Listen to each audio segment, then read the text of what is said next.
प्रभु यीशु मसीह के मधुर नाम में आप सभी को जय मसीह की। और आज मैं जो विषय आप लोगों के सम्मुख में रखना चाहता हूं वो है प्रभु यीशु मसीह जो क्रूस पर चढ़ाए हुए हैं उसके विषय में जानना। और सबसे पहले प्रभु यीशु मसीह का क्रूस जो है हम सभी के लिए बहुत ही महत्वपूर्ण है। सबसे पहले जब हम रोमियो की पत्री उसका 3 अध्याय उसके 23 वचन को पढ़ते हैं तो उसमें लिखा है सबने पाप किया है और परमेश्वर की महिमा से रहित है। Sin is the root cause of every problem. सारी समस्या का जड़ जो है पाप है। और बाइबल ये भी कहता है रोमियो 6 अध्याय उसका 23 वचन में पाप का मजदूरी तो मृत्यु है। और बाइबल 3 प्रकार के मृत्यु के विषय में बात करता है। और सबसे पहले शारीरिक मृत्यु, दूसरा आत्मिक मृत्यु, तीसरा जो है द्वितीय मृत्यु या जिसको हम बोलते हैं नरकीय मृत्यु। तो मृत्यु क्या है? मृत्यु जो है सेपरेशन होना। मौत, जब किसी का मौत हो जाता है, शारीरिक मृत्यु, तो शारीरिक मृत्यु में हमारे जो आत्मा है, हमारे आत्मा हमारे शरीर से अलग हो जाता है। तो मृत्यु का अर्थ है सेपरेशन। आत्मिक मृत्यु का अर्थ क्या है? आत्मिक मृत्यु जो है परमेश्वर से अलगाव का जीवन व्यतीत करना, उसको आत्मिक मृत्यु कहते हैं। जब हम एफिसियों की पत्री 2 अध्याय उसका पहला वचन पढ़ते हैं, वहां पर लिखा है तुम पहले पाप और अधर्म के कारण मरे हुए थे। फिर ऐसा नबी की पुस्तक उसका 59 और उसके 2 वचन को जब पढ़ते हैं, वहां पर लिखा है परंतु तुम्हारे अधर्म के कामों ने तुमको तुम्हारे परमेश्वर से अलग कर दिया।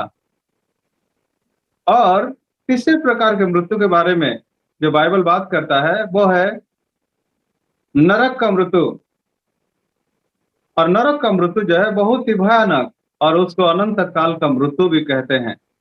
यानी व्यक्ति हमेशा के लिए परमेश्वर के उपस्थिति से अलग होकर वो नरक की वो यंत्रणा में चला जाएगा। और इसका रेफरेंस हमें मिलता है प्रकाशित वाक्य उसका 20 अध्याय उसका 14 वचन, प्रकाशित वाक्य उसका 21 अध्याय उसके 8 वचन। मृत्यु का कारण पाप है, और इसलिए रोमियो की पत्री उसका 5 अध्याय उसके 12 में लिखा है एक मनुष्य के द्वारा पाप जगत में आया और पाप के द्वारा मृत्यु इस संसार में फैल गया। तो बाइबल जब कहता है सबने पाप किया है, तो सबने पाप किया है, ऑल हैव सीन। और मनुष्य परमेश्वर का विद्रोह करके परमेश्वर के आज्ञा का उल्लंघन करके वो पाप किया, और वो पाप का परिणाम मृत्यु है। जब मैं 3 प्रकार के मृत्यु के बारे में बताया, शारीरिक मृत्यु जिसमें हमारे ह्यूमन स्पिरिट, हमारे मानवीय आत्मा हमारे शरीर को छोड़ता है, सेपरेशन हो जाता है। आत्मिक मृत्यु में एक व्यक्ति जब परमेश्वर से अलग हो जाता है, और तब जो है उसको हम बोलते हैं आत्मिक मृत्यु। और तीसरे प्रकार के मृत्यु जो नरकीय मृत्यु, प्रकाशित वाक्य 20 अध्याय उसका 14 वचन, प्रकाशित वाक्य 21 अध्याय उसका 8 वचन, उसको हम बोलते हैं अनंत काल का मृत्यु। तो क्रूस जो है, क्रूस में प्रभु यीशु मसीह का मृत्यु होने का कारण यही है कि सभी मानव जाति को प्रभु यीशु मसीह उस भयानक मृत्यु से, उस अनंत काल के मृत्यु से बचाने के लिए प्रभु यीशु मसीह ने काल्वरी के क्रूस पर अपना जीवन को दिया। और जब हम बाइबल में पढ़ते हैं बाइबल में साफ साफ लिखा है, रोमियो 6 अध्याय उसका 23 वचन के उसका पहला हिस्सा को देखेंगे तो वहां पर लिखा है पाप का मजदूरी मृत्यु है। लेकिन उसके सेकंड पार्ट में जब हम पढ़ते हैं, सेकंड पार्ट में, तो सारे मानव जाति के लिए गुड न्यूज है। तो वहां पर सेकंड पार्ट में ऐसा लिखा है, परंतु परमेश्वर का वरदान मसीह यीशु में अनंत जीवन है। यानी परमेश्वर ने मानव जाति को बचाने के लिए, मानव जाति के उद्धार के लिए जो है उन्होंने यीशु मसीह ही में वो अनंत जीवन को रखा। और उस अनंत जीवन को देने के लिए यीशु मसीह को बहुत बड़ा कीमत चुकाना पड़ा। जानते हैं वो कीमत क्या है? क्रूस की मृत्यु। क्रूस का मृत्यु जो है बहुत ही दर्दनाक मृत्यु था।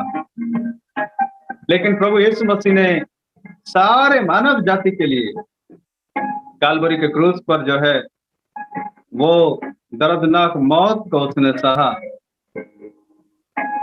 और परमेश्वर का योजना प्रभु यीशु मसीह में है कि जो अनंत काल का मृत्यु है, तो परमेश्वर ने प्रभु यीशु मसीह में होकर हर एक मानव जाति को अनंत जीवन वो देना चाहता है।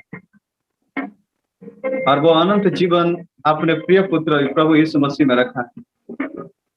यूहन्ना 3 अध्याय उसका 15 वचन में पढ़ते हैं, जो उस पर विश्वास करेगा वो अनंत जीवन पाएगा। यूहन्ना 3 अध्याय उसका 16 वचन में पढ़ते हैं, वहां पर लिखा है, क्योंकि परमेश्वर ने जगत से ऐसा प्रेम किया कि उसने अपना एकलौता बेटा को दे दिया, ताकि जो कोई उस पर विश्वास करे वो नाश ना हो परंतु अनंत जीवन को पाए। बाइबल ये भी कहता है कि मनुष्य अनंत जीवन को पाने के लिए अपनी क्रियाकर्म से अनंत जीवन को नहीं पा सकता है। या अनंत जीवन को पाने के लिए भले काम प्रभु यीशु मसीह अनंत जीवन के विषय में बहुत ही सुंदर तरीके से उन्होंने एक्सप्लेन किया है। और उस अनंत जीवन को केवल विश्वास के द्वारा ही प्राप्त किया जा सकता है। ऐसा नबी की पुस्तक उसका 64 और उसके 4 में लिखा है, हमारे जो भले काम हैं परमेश्वर की दृष्टि में मैले चिथड़े के समान है। और हमें भले काम करके उस अनंत जीवन को हम प्राप्त नहीं कर सकते हैं, परंतु परमेश्वर जो है एक सिंपल वे, एक सरल रास्ता बनाया। और वो सरल रास्ता यही है कि मनुष्य यीशु मसीह पर विश्वास करके वो उस अनंत जीवन को प्राप्त कर सकता है। और उस अनंत जीवन को पाने के लिए 2-3 कदम उठाना है मानव को। सबसे पहले जो है प्रभु यीशु मसीह पर विश्वास करना। प्रभु यीशु मसीह पर विश्वास करना का अर्थ क्या है? रोमियो उसका 10 अध्याय उसका 9 वचन जब पढ़ते हैं, वहां पर लिखा है, यीशु को प्रभु करके मुंह से अंगीकार करना और हृदय में ये विश्वास करना है कि परमेश्वर ने यीशु मसीह को मरे हुए में से जिलाया है, तो तू निश्चय उद्धार पाएगा। और दूसरा कदम जो मानव को उठाना है वो है पापों से पश्चाताप, क्योंकि पाप के द्वारा अलगाव आया, चाहे वो शारीरिक मृत्यु हो, चाहे आत्मिक मृत्यु हो, चाहे अनंत काल का जो मृत्यु हो। परंतु मनुष्य जब अपने पापों से तौबा करता है, पश्चाताप करता है, बाइबल साफ साफ कहता है, पहला यूहन्ना उसका पहला अध्याय उसका 9 वचन में, कि यदि हम अपने पापों को मान लें तो वो हमारे सारे पापों को क्षमा करने के लिए वो विश्वसनीय और न्यायी परमेश्वर है। पापों से जब हम पश्चाताप करते हैं, प्रभु यीशु मसीह से कहते हैं, प्रभु यीशु मसीह आपके क्रूस पर किए हुए उस काम को मैं विश्वास करता हूं कि आपने मेरे पापों के लिए क्रूस पर मरा है, और मैं ये भी विश्वास करता हूं कि परमेश्वर ने आपको मृतकों में से तीसरे दिन जी उठा है। तो बाइबल कहता है तो वो निश्चय जो है उद्धार पाएगा। मेरे प्रियो, ये जो मैसेज आप सुन रहे हैं, मैं एक सरल उपाय से कैसे आप उद्धार को प्राप्त कर सकते हैं, और परमेश्वर ने हर एक मानव के लिए जो एक सरल रास्ता बनाया है, वो है क्रूस का मार्ग। क्रूस का मार्ग। कोई भी व्यक्ति जब यीशु मसीह को उस क्रूस के पास आकर विश्वास के साथ आकर अपने पापों को पश्चाताप करता है, अपने पापों से मन फिराता है, तो बाइबल कहता है वो अनंत जीवन को प्राप्त करता है। अनंत जीवन जो हमेशा का जिंदगी है, परमेश्वर की उपस्थिति में मानव सर्वदा अनंत काल के लिए जो है वो रहेगा, और उस अनंत जीवन को केवल हम प्रभु यीशु मसीह पर विश्वास करके हम प्राप्त कर सकते हैं। इफिसियों उसका 2 अध्याय उसका 8 वचन और उसके 9 वचन में ऐसा लिखा है कि विश्वासी के द्वारा अनुग्रह ही से तुम्हारा उद्धार हुआ है, और ये तुम्हारे ओर से नहीं परंतु ये परमेश्वर का वरदान। Salvation is a gift of God. उद्धार या मुक्ति या मोक्ष या साल्वेशन यह परमेश्वर मुफ्त में मानव को दिया है। आप जानते हैं कि मानव को क्यों मुफ्त में दिया है? क्यों मानव को मुफ्त में या फ्री में वो साल्वेशन को वो ऑफर करते हैं? क्योंकि उद्धार के लिए जो भी कार्य करना था, आज से 2021 साल पहले कालवरी के क्रूस पर प्रभु यीशु मसीह ने उस कार्य को किया है। परमेश्वर के उस सारे रिक्वायरमेंट को कालवरी के क्रूस पर पूरा किया है, क्योंकि प्रभु यीशु मसीह ने उद्धार के लिए जो क्रियाक्रम करना था वो कर चुका है। इसलिए अब हमें उद्धार पाने के लिए कोई भी क्रियाक्रम के द्वारा हम उद्धार को नहीं पाते। इफिसियों 2 क्रियाक्रम से, ताकि कोई भी मनुष्य परमेश्वर के सामने में घमंड ना करे।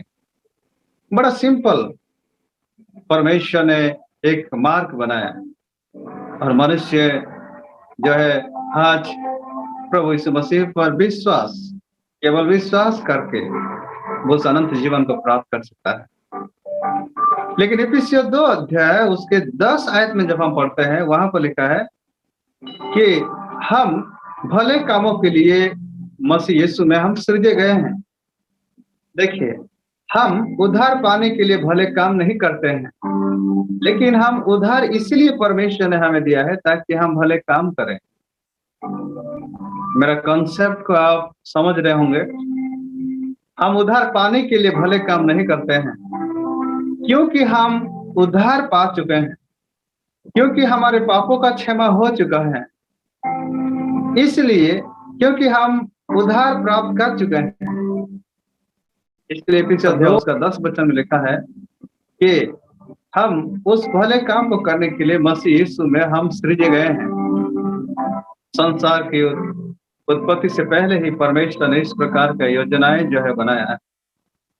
मेरे प्रिय मित्रों, भाई और बहनों, जब आप इस संदेश को सुनते हैं, आपको मैं आश्वासन देना चाहता हूं, और यही आशा देना चाहता हूं। 2000 मसीहा में मैंने अपना जीवन प्रभु यीशु मसीह को दिया। 17 साल तक मैंने अपना जीवन में जो है प्रभु यीशु मसीह को स्वीकार नहीं किया था, लेकिन बहुत सारे अधर्म, पाप और अपराधों में डूबा हुआ था। लेकिन 2000 मसीहा में मैंने यीशु मसीह को अपना व्यक्तिगत उद्धारकर्ता के रूप में ग्रहण किया, और प्रभु यीशु मसीह ने मेरे जीवन को ट्रांसफॉर्म कर दिया, मेरे जीवन को, मेरे स्वभाव को परिवर्तन किया। मेरे प्रियो, क्रूस पर चढ़ाए हुए मसीह पूरे होल पवित्र बाइबल का केंद्र बिंदु है।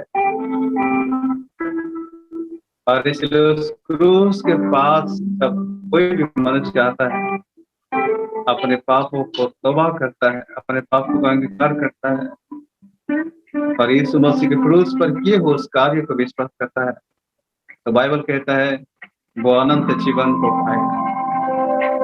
यदि आप उस अनंत जीवन को प्राप्त करना चाहते हैं, उस उद्धार को, उस मोक्ष को, उस मुक्ति को प्राप्त करना चाहते हैं, बाइबल सिंपली कहता है जो कोई इस मसीह पर विश्वास करेगा वो नाश नहीं होगा। नाश का मतलब केवल शारीरिक मृत्यु ही नहीं, या आत्मिक मृत्यु ही नहीं, परंतु वो नाश नहीं होगा का अर्थ है वो उस अनंत काल की मृत्यु में वो नहीं जाएगा, परंतु वो अनंत जीवन को पाएगा। उस अनंत जीवन को प्राप्त करने के लिए यीशु मसीह को अपना जीवन का प्रभु स्वीकार करना है और ये विश्वास करना है कि परमेश्वर ने यीशु मसीह को मरे हुए में से जलाया है। पापों से तौबा करना है, पश्चाताप करते हुए परमेश्वर की ओर फिरना है। ये परमेश्वर का वादा है कि मेरी ओर लौट करके आओ, मैं तुम्हारे सारे अधर्म को क्षमा करूंगा। बाइबल का परमेश्वर कितना प्रेमी परमेश्वर है, वो मोहब्बत करने वाले खुदा है। ऐसा या पहला अध्याय उसका 18 वचन में जब हम पढ़ते हैं, परमेश्वर एक पापी को आह्वान देता है कि हम बैठ करके आपस में बातें करें, वाद विवाद करें। तुम्हारे पाप कितना भी बड़ा क्यों ना हो, लाल रंग के क्यों ना हो, परंतु वो सफेद जो है हो जाएगा। उसका मतलब परमेश्वर यही कहना चाहते हैं, तुम्हारा पाप कितना भी बड़ा क्यों ना हो, मेरे पास वो अधिकार है, मेरे पास वो सामर्थ्य है, मैं क्षमा कर सकता हूँ। आज केवल मानव को एक पश्चाताप के हृदय को लेकर परमेश्वर के पास आना है और उस उद्धार को केवल स्वीकार करना है, परमेश्वर को धन्यवाद देते हुए। 2000 मसीहा में जब मैं यीशु मसीह को अपना जीवन का प्रभु करके ग्रहण किया, शाम के समय में 7:30 बज रहा था और मैंने यीशु मसीह को सिंपली एक प्रार्थना किया, प्रभु मैं अपने पापों से पश्चाताप करता हूँ, मेरे पापों के लिए अपने कालवरी के क्रूस पर मरा, मैं विश्वास करता हूँ आप मेरे पापों को क्षमा करें और आप मेरे हृदय में आइए। मैं अपना हृदय आपके लिए खोलता हूँ और उसी दिन से अब तक यीशु मेरे जीवन का प्रभु है और यीशु मेरे जीवन का राजा है। मैं प्रभु का धन्यवाद करता हूँ कि प्रभु ने मेरे जीवन को बचाया। प्रभु आप प्रत्येक को आशीषित करें और प्रभु करें कि आप भी उस अनंत जीवन का भागीदार हो सकते हैं प्रभु यीशु मसीह पर विश्वास करके। May God bless you all. प्रभु आप प्रत्येक को आशीषित करें। Thank you.